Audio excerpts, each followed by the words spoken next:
শেরপুরে বসবাসরত ক্ষুদ্র নৃগোষ্ঠীর মানুষ ধীরে ধীরে হারিয়ে ফেলছে তাদের নিজস্ব মাতৃভাষা ও সংস্কৃতি। একদিকে পর্যাপ্ত সরকারি বই ও প্রশিক্ষিত শিক্ষকের অভাব, অন্যদিকে পারিবারিক চর্চায় কমে যাওয়ায় হারিয়ে যাচ্ছে তাদের ঐতিহ্য। ফলে বাধ্য হয়েই বাংলা ভাষার উপর নির্ভর করতে হচ্ছে তাদের। শিয়া বাটার ও ভিটামিন ই সমৃদ্ধ lily glam beauty soap. Lily, always beautiful. শেরপুরের নালিতাবাড়ির কল্পনা রানী হাজং একসময় মাতৃভাষায় কথা বলতেন, কিন্তু নানা প্রতিবন্ধকতার সম্মুখীন হওয়ায় তিনি নিজের সন্তানদেরকে শিখিয়েছেন বাংলা।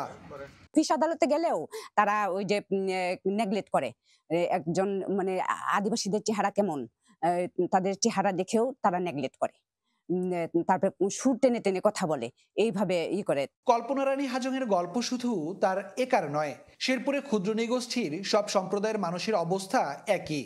নিজেদের ভাষায় লেখাপড়ার সুযোগ না থাকা ও পরিবারের চর্চা কমে যাওয়ায় বিলুপ্তির পথে এই অঞ্চলের ক্ষুদ্র নৃগোষ্ঠীদের ভাষা ও সংস্কৃতি। কয়েকটি ভাষার বই ছাপিয়েছিল, কিন্তু আসলে সরকারিভাবে ওই স্কুলগুলোতে, যে জায়গায় ওই আদিবাসী অধ্যুষিত এলাকা, ওই এলাকাগুলোতে স্কুলগুলোতে শিক্ষক নিয়োগ নাই।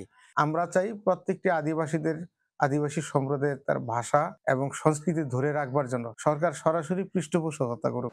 চলতি বছর গারো ভাষার বই এসেছে চাহিদার অর্ধেক। প্রশিক্ষিত শিক্ষকের অভাবে নিয়মিত পাঠদান সম্ভব হচ্ছে না বলে জানালেন জেলা প্রাথমিক শিক্ষা কর্মকর্তা। প্রথম দ্বিতীয় তৃতীয় শ্রেণীতে যে শিক্ষার্থী আছে সেগুলা মূলত জিনেগাতি শ্রীমতি নালিতাবাড়ি 3 উপজেলায়, এবং শুধুমাত্র গারো ভাষার বই কিছু আমরা 50% বই পেয়েছি। আমরা এবারও 21 ফেব্রুয়ারি যে আমাদের অনুষ্ঠান হবে সেখানে নিশ্চিতভাবে তাদের অংশগ্রহণ থাকবে। আমরা বাঙালি ক্ষুদ্র নৃগোষ্ঠী সবাই মিলেই সবারই কালচারকে আমরা সংরক্ষণ করতে চাই।